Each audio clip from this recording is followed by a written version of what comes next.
We left our apartment because it's difficult to be closed up all the time. After a very rough night in the bomb shelter, hardly sleeping, scared, full of anxieties, but full of hope that we will go through this and this will end.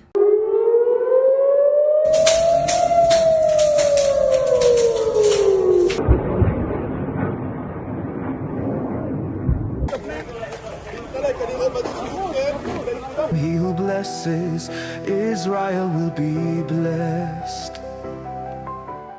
And I want to say I'm so grateful for all the people overseas that are helping and doing things for us, praying for us. Every small thing you can do is very, very, very big for us. So I want to thank you all for being there for us.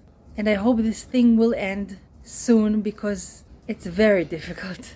Lion Nation is rising.